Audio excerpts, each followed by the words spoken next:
All right, welcome back to the channel. Today we have another crypto market update, XRP, HBAR. We're going to cover Solana, Bitcoin, everything that we can. A lot has been happening over the last 24 hours. Still on the laptop webcam setup. So drop a like for the scrappy setup. Drop a like for the nostalgic intro and outro as well. Let's get straight into the market today. Bitcoin, $92,500, 3 trillion market cap, so basically the same. $2.10 XRP. Biggest gainer today, Pudgy Penguins. I am very bullish on the Pengu token and the Pudgy Penguins ecosystem as a whole. Very good stuff. The ASA Alliance, I guess, Artificial Superintelligence. That's the whole merger with like Fetch and Ocean and everything. We covered that back in the day. But let's hop into it. You're going to want to watch until the end of this video because we're going to show you some in-depth HBAR technical analysis. That chart is looking crazy. We're still going to be talking about that chart. And then also comparing Hedera, showing you why Hedera has a huge moat around it and talking about what that means and why HBAR is untouchable. And I mean, getting back into this stuff because I took kind of a break there. I'm really getting bullish on HBAR again, despite these horrible prices, right? This is when we need to care. This is when you win, okay? Quant still at $86. Nice slow rise right there on the logarithmic chart. Man, logarithmic is amazing. It makes it seem like, wow, we could really go to $400 again. So let's get straight into it. Let's talk about why HBAR is kind of untouchable. Okay, this is back in 2018, and this is Mance Harmon, okay, telling you that HBAR cannot be forked, okay, and talking about all the patents and the legal moat that they made around HBAR. So what a moat is think of a castle, right? You've built a castle, but then you put a moat around it so other people cannot get in. In tech and like business building, something that's a moat is something that someone else can't get. Okay, and that is the hash graph. That is the hash graph. Now Kevo right here does say that it's no longer patented, but it was open sourced. Okay. So I mean, what they did there is HBAR made sure that they had the patents and full control at the start, and then to give themselves that head start, right? That head start. Now, just on its own, the tech with HBAR is a moat in itself. Okay, that is a moat because that tech is absolutely insane.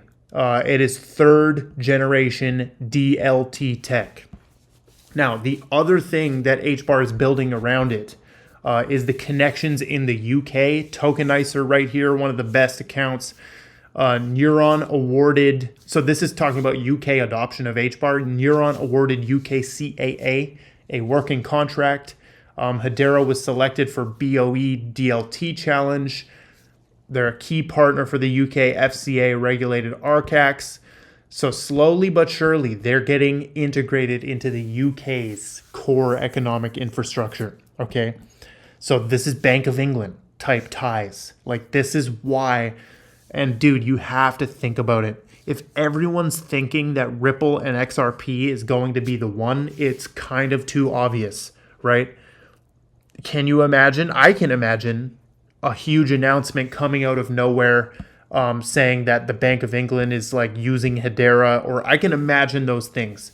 Whereas Ripple, it would be like, obviously it could happen for Ripple and XRP as well. And kind of already is, right? There's lots of ties with Bank of England, lots of ties with the UK. But if you guys know, back in the day, I covered the MTech connection with Hedera. Just look up Crypto Mason, Hedera, MTech, EM Tech, and you'll find that. So they're building this other moat, which is connections in the UK.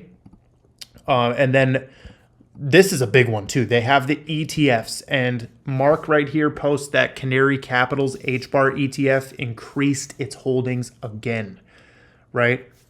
Almost 1% of the total supply. So they, wow. So that's like, what is that? Like 6 million HBAR right there. So 465 million up from 559 million. They are literally like accumulating percentages of the supplies in this ETF. This is very crazy. I hope you understand that. Hashgraph Ventures announced its first close for its Web3 AI early stage venture capital fund.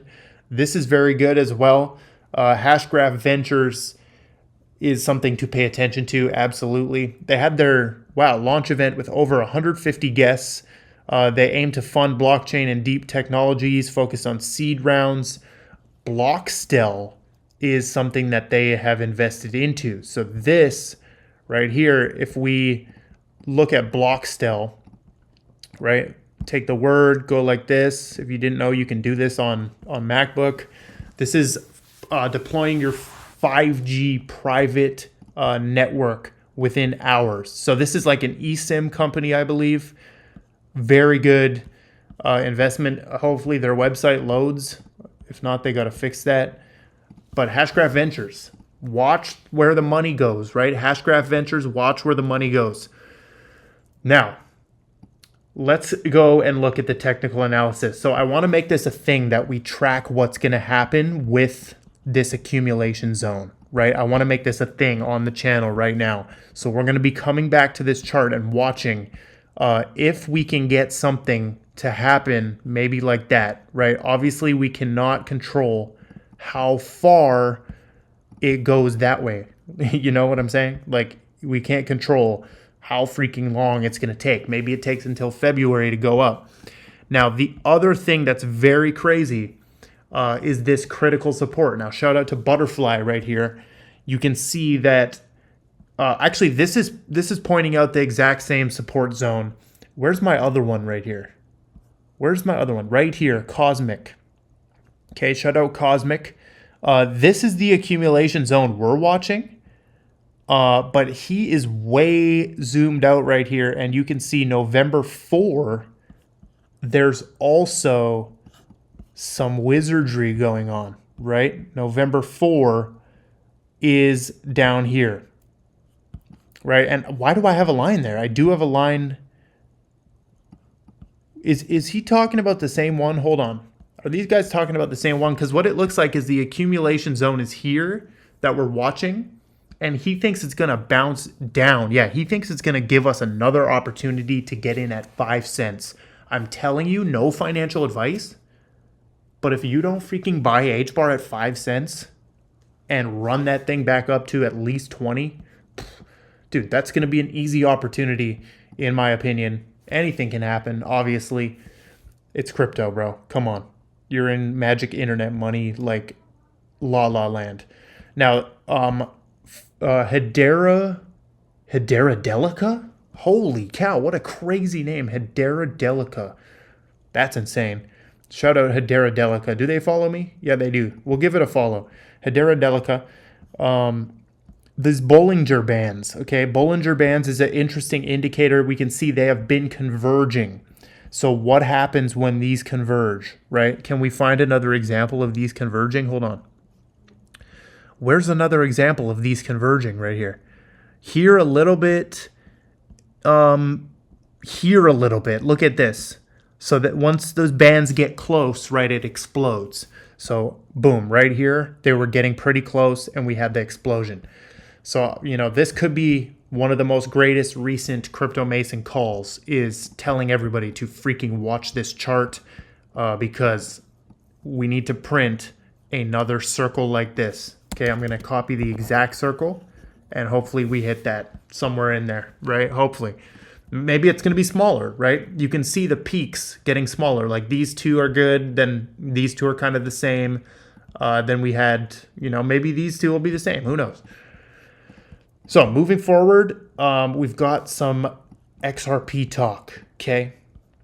First off, just to start this off, We all need to be 10 times less serious in the XRP community.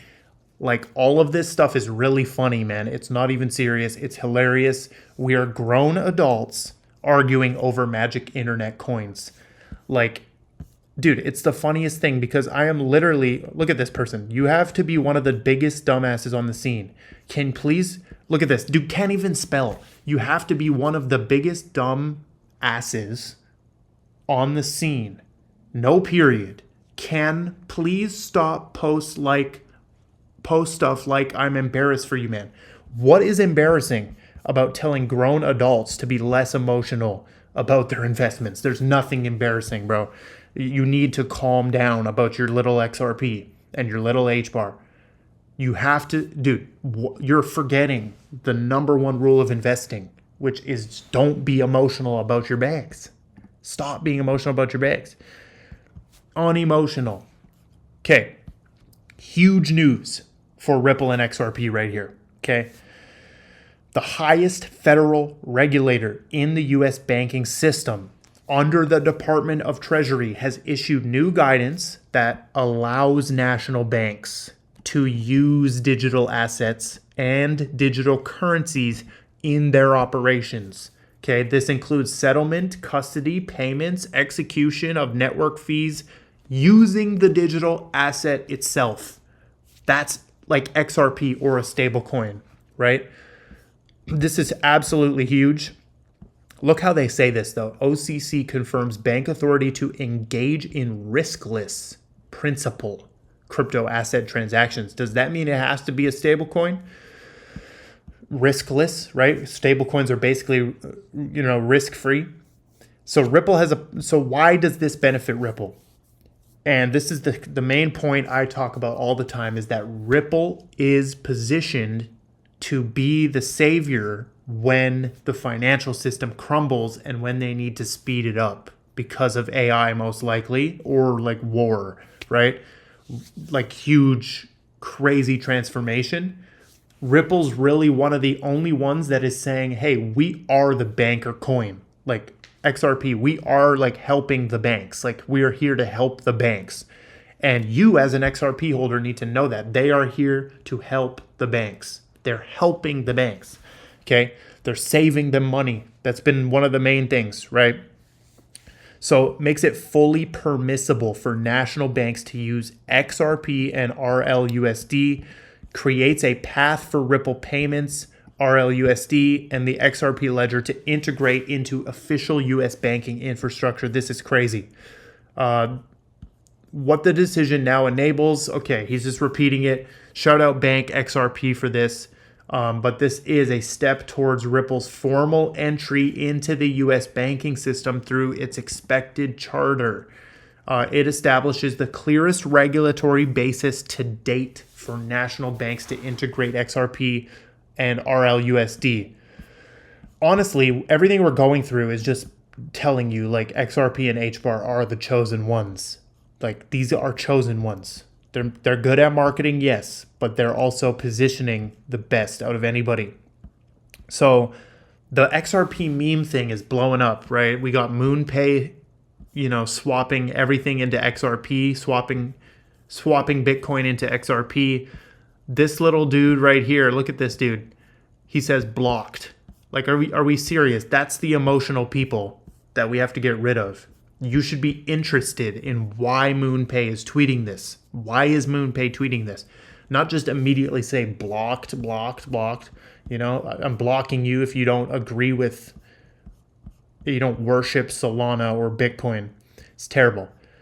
Solana doubled down on their XRP Riddler memes, and they put the classic Riddler background here with Bitcoin Sol and XRP. So it's more that they're not trying to beef, right? They're not really trying to beef. I had a theory right here that they actually came to the same conclusion as Ripple and XRP has, and maybe have teamed up in a certain way, and this is their way of teasing that. Okay? So maybe they've came to the same conclusion. Like, wow, we need to revolutionize the financial system. I said Solana wants to be XRP so bad. hilarious, in my opinion. I wanted to show you the DeFi Llama comparison to end this off, right? Look at the TVL, total value locked. This means people locking their value, their money up and staking or participating in the network. 71 mil on XRP and 78 mil on Hedera. So we are beating a coin in TVL that's in the top 5 with Hedera, right? You can see the bull markets of TVL right here. Now, the chain fees. So Hedera has made $1,000 in the last 24 hours only from fees. Okay, that's the chain itself generating fees. XRPL has made kind of the same, $1,100. Now, I want to show you something here. Solana, in the last 24 hours only, has made $660,000 of fees with $84,000 of revenue. What's the difference between chain rev and revenue? I don't know, but absolutely insane right there. And then ETH chain revenue, 209K. So this is per day. Like, this is per day. You have to get that through your head. This is per day that these people are making this amount of money, right? Revenue over 24 hours, Skychain, Aave, it's tens of thousands of dollars every day. So this is how these crypto projects are getting rich while you are just watching, right? But I wanted to show you this interesting comparison because we're actually beating XRP and TVL right now. And the highest we've gone is like 200 mil, and the highest they've gone is like 100 mil, it looks like. So super interesting insight right there. But that is all we've got for today. Thank you for watching. Drop a like and comment. Join the Discord, link in the description. Join the trading groups. I appreciate all of you, and goodbye.